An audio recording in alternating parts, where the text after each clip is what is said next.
জয় কি সত্যি বিসিবির? টি-20 বিশ্বকাপের ম্যাচ শ্রীলঙ্কাতে খেলবে বাংলাদেশ। বন্ধুরা, আপনারা যদি দেখতে চান তাহলে ভিডিওটি শেষ অবধি দেখতে হবে। চ্যানেলটিকে সাবস্ক্রাইব করে একটা লাইক দিতে হবে এবং নোটিফিকেশন বেল আইকন দাবাতে হবে। মুস্তাফিজুর রহমান বিতর্কের পর আসন্ন টি-20 বিশ্বকাপ খেলতে ভারতে আসা নিয়ে বেঁকে বসেছে বাংলাদেশ ক্রিকেট বোর্ড। বিশ্বকাপের ম্যাচগুলো অন্য কোনো দেশে আয়োজন করার দাবিতে একাধিকবার আন্তর্জাতিক ক্রিকেট কাউন্সিলের কাছে চিঠি পাঠিয়েছে বিসিবি। তবে প্রতিবারই সেই আবেদন খারিজ করেছে আইসিসি। বিশ্ব ক্রিকেট সংস্থা স্পষ্ট জানিয়ে দেয়, বিশ্বকাপে অংশ নিতে হলে ভারতে এসে খেলতে হবে বাংলাদেশ দলকে, অন্যথায় পয়েন্ট কাটার মতো কড়া পদক্ষেপ নেওয়া হবে। কিন্তু এই সিদ্ধান্ত মানতে নারাজ পদ্মপাড়ের বোর্ড। এরই মধ্যে নতুন করে জল্পনা শুরু হয়েছে।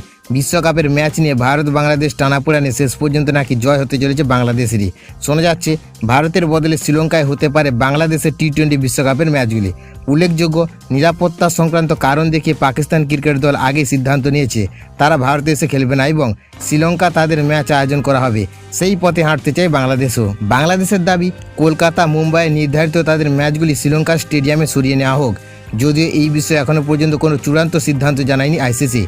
তবে বাংলাদেশের সংবাদ মাধ্যম সময় নিউজ একাধিক রিপোর্টে দাবি করা হয়েছে শেষ পর্যন্ত নাকি আইসিসি বাংলাদেশের ক্রিকেট বোর্ডের দাবিতে সম্মতি দিতে চলেছে। অন্যদিকে ক্রিকেট মহলের একাংশ মনে করছেন এই দাবি আদৌ বাস্তবায়িত হবে না।